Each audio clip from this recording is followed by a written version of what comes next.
I've got a really special video for you today. It is perhaps one of the most exciting things I've seen recently, and it's to do with winter gardening and a kind of a hack or a technique we can all use to make our undercover growing space more productive, and it's super easy. For a bit of context, I stumbled across this technique by kind of sheer accident on Instagram by a woman called Yen, and she's from Denmark. She grows organically and she focuses on being as self-sufficient as possible during all 4 seasons. And we jumped on a Zoom call together so we could share this technique with you. A very warm welcome to the channel. You're in your absolutely beautiful polytunnel, and one of the reasons why I wanted to chat to you actually was I was going through Instagram and I saw a really interesting post where you were using some interesting methods to try and get more harvest from your polytunnel using plants from your garden. Could you tell us a bit about what that method is? Yeah, absolutely. It is something I have been doing for 4 or 5 years. I have been experimenting with leaving my plants to mature in the in-ground garden and then transplanting them into the polytunnel come October, November time.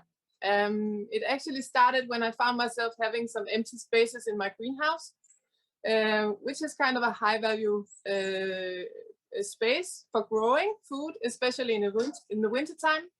And at the same time, I had some beautiful lettuce and celery sitting out in the ground, in the in-ground garden. I knew that if I left them there, they would probably succumb to frost or be rotting due to heavy rainfall.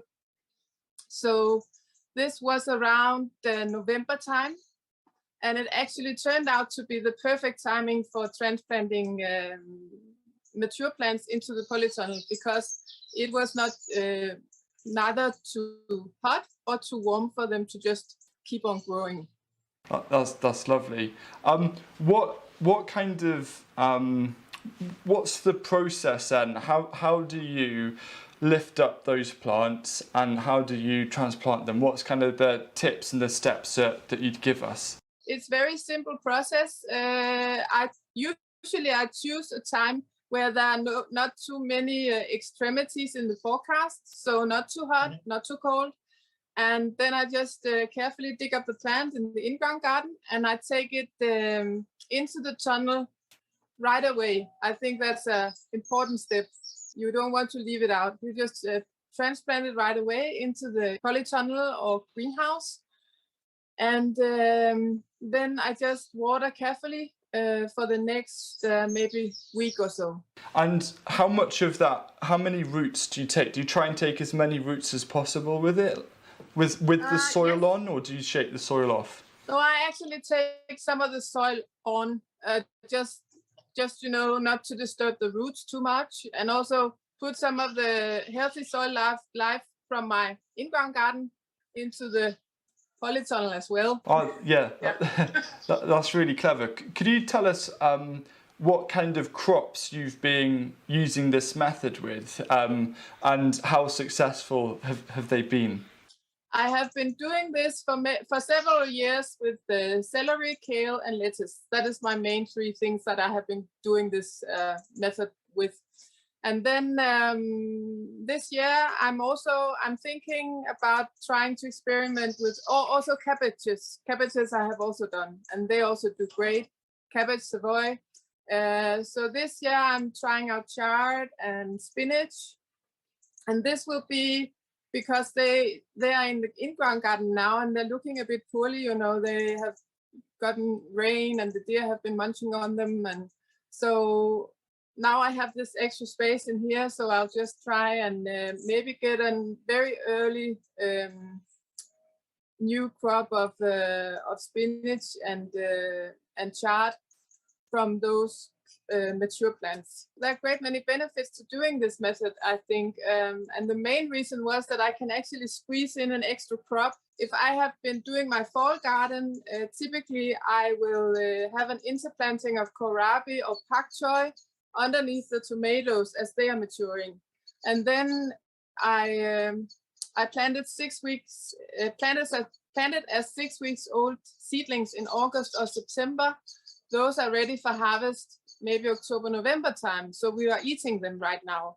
And this at this point, not much will grow in the polytunnel. So I thought that if I could just pop in some of the mature plants that I had sitting out in the in-ground garden, for example, celery, which is kind of a frost tender, not very hardy plant in my climate. But if I put it into the polytunnel, then it will actually do fine. And then I will harvest those during the winter time. And then when comes the new spring, I will be planting taking those out and planting a new crop of tomatoes. So I actually maybe get 4 harvests instead of 2 harvests or 3 harvests. So that was the one main thing that I thought would be very beneficiary. And then I also think that the quality of the produce is much better from growing under cover. The produce is protected from the elements, the pests, and also bigger animals like deer and rabbits. And then, of course, it's much more pleasant to go harvest in the winter time in a green polytunnel than it is to be crawling under low tunnels and and tents in the main garden. That makes a lot of sense. Actually, a lot of things that kind of us gardeners are thinking about at the moment is winter gardening and also making the most of our polytunnel spaces. Do you have any tips about growing in polytunnels over the winter that gardeners should know? Yes, I think I have 2 main things. The one being that it is very important to make sure that you have enough ventilation in your tunnel or your greenhouse. So keep the doors open, because many times it's actually not the frost that kills our plants. It's actually maybe more due to mold and very much moisture in the air. So that would be the one thing. And the other thing, I think, when you start to go into the January, February, maybe you can think, oh, but it's a kind of cold. But there's also a lot of sunshine. So I think it's very important to actually start watering a bit more in those 2 months, January, February, and maybe not water so much in November, December time, because that is where all the issues with the mold is going on mostly. So firstly, a massive thank you for sharing those tips. I'm going to head to the garden now and start moving some of my mature plants into the polytunnel, and I'll share some pictures on Instagram, which reminds me, because I found you on Instagram and I think everyone should go check out your profile. What is your username so we can find you? My username is Apple Acres DK, like Denmark. Perfect, that's great. Yeah. And the final thing is, obviously you're in your garden, it's the morning time. Just curious, what's your plan for today? Oh, today I'm actually going to I have an empty space over there, so I'll be popping in some of my red rainbow chard. So that is what I'll be doing today. I'll be lifting them from the in-ground garden and putting them in here, so I don't have any empty spaces sitting in the polytunnel beds. Perfect. Well, good luck, and thanks again. Thank you, and thank you so much for having me, Hugh. It's been a pleasure and very exciting. You're most welcome.